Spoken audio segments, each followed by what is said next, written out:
Hi, welcome to my channel. I'm Haley Kim and I'm on a journey of starting to cook most of the food for my young family from scratch. Today I'm going to be sharing 5 easy homemade meals or kind of like kitchen staples that I really think you should try to make at home.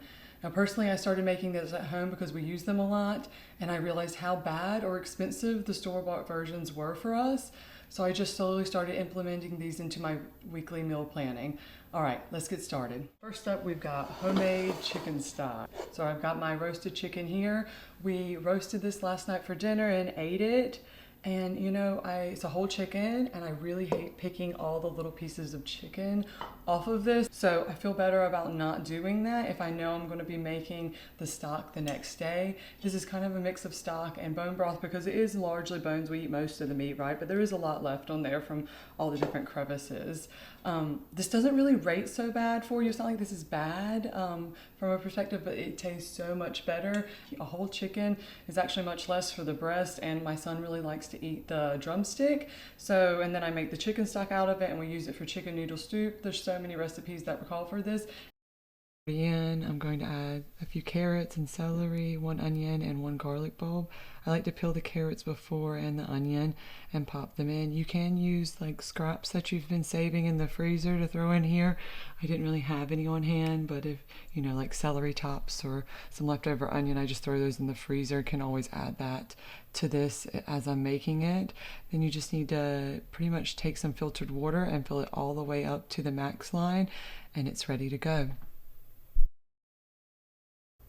All right, so I've popped it in the pot, filled it up with filtered water. Now we just turn our Instant Pot on. You want to put it on the pressure cook setting. I do mine for 1 hour. This one I made last, so it's already there. Make sure the keep warm is off. You'll let it naturally release. So now the chicken stock has kind of cooled down completely. There's not too much foam on the top, so I'm just going to go ahead and pour it directly into a few containers here. Sometimes I freeze them, especially fine to leave a little room in there if I'm not going to use them immediately. I think I've already got a little bit left in the fridge from last time, so I think I'll just freeze both of these and defrost them when I need to. The next thing I would encourage you to make is your own sandwich bread. Here I'm making a sourdough sandwich bread and starting out by feeding the starter with 50 grams of flour, all-purpose flour, and around 45 grams of filtered water. Sometimes I use bottled water because I find that actually works the best. I would kind of encourage you to think about what breads you're eating and how you can start making those from home. It's one of the worst things you can actually buy from the store. I randomly looked it up on this app called Yuka with my family on vacation and realized the bread that we were regularly eating, it was nature's own like multigrain bread, is not that good for us, and there's actually a lot that is not good. So I would encourage you to look it up on the app. I find it a really helpful resource to search for the food we're eating and see. I'm really looking out for what the additives are and whether they are limited or high risk and trying to eliminate those. So here you just need to feed the starter until it kind of gets a very thick pancake-like consistency. Once it's there, I scrape down the sides and put a rubber band on and set it aside to rise.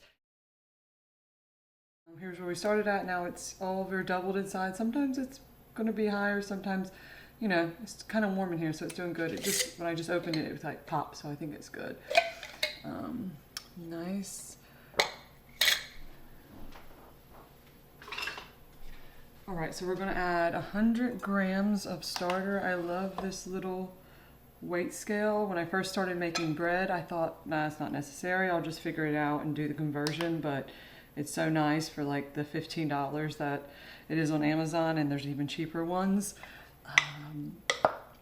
Yeah, and it's actually nice not to use like teaspoons. It's nice just to throw things in here and see the amount, like not having to have all these measuring spoons, I guess is the right word. So I always overdo this, so I add this first because then it's hard to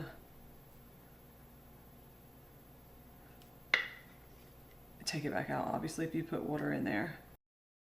After the starter is in, I add 10 grams of salt, and then I add about 8 grams of sugar, which is not in the recipe that I'll link below, but I find my kids actually like the bread a lot more with that little bit of sugar that I found in other sourdough sandwich bread recipes.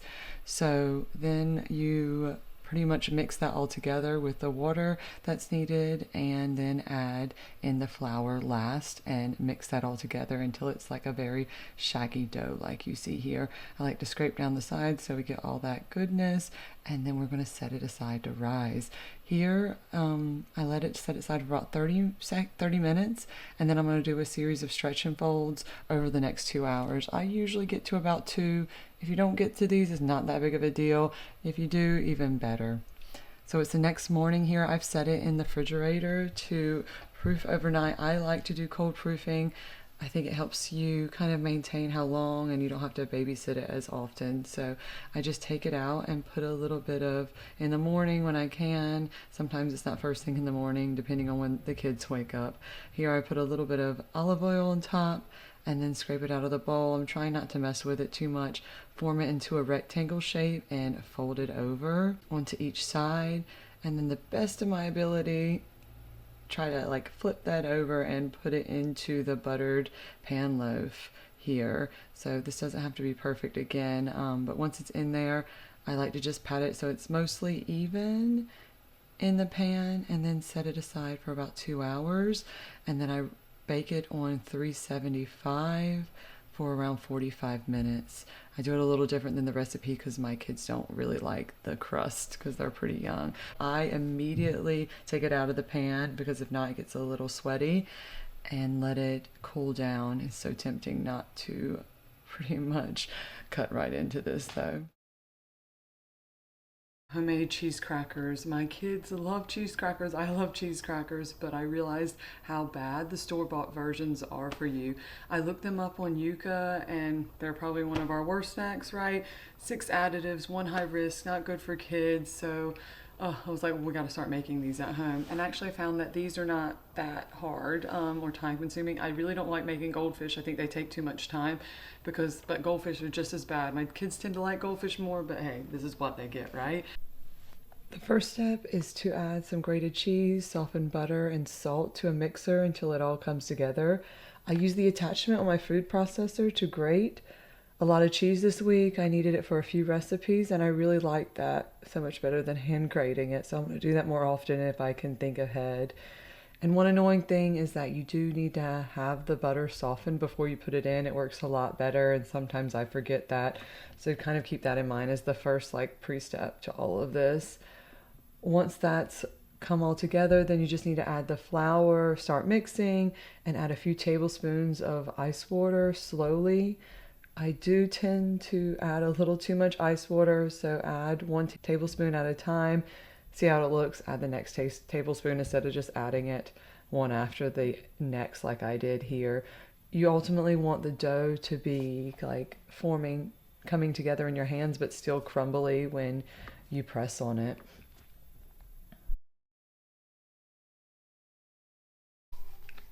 Next, you just need to dump the dough out onto like a floured surface. I actually don't really know how much the flour is necessary here. You want to roll it out into 2 discs because this will form like 2 cracker discs. I usually freeze one here, so I have it later just to pull out, roll out, and cook. But you want to put them into 2 discs and form them, and then wrap them in parchment paper, so that you can stick them in the refrigerator to rest for about 30 minutes so it all kind of comes together. I will say I love these pre-cut parchment papers. I found them I think at Walmart or somewhere. You can also get them on Amazon, but they make my life so much easier, and they're not that much more expensive, and like I just never cut them right. So I really love these. You know, if only we could find the same with cling wrap. I don't know if that's ever going to be possible though.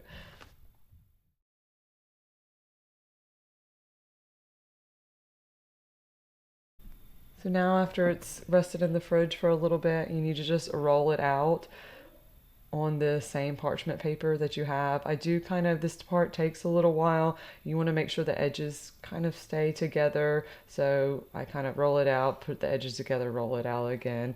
This does take a little bit of arm strength and time. But then I just take a pizza cutter and try to get it into 1 by 1 inch squares. I'm never so good at this, but I think I just need to buy a real ruler to do it with. But you know, it all depends on how pretty you want it to be, and my kids 100% don't care.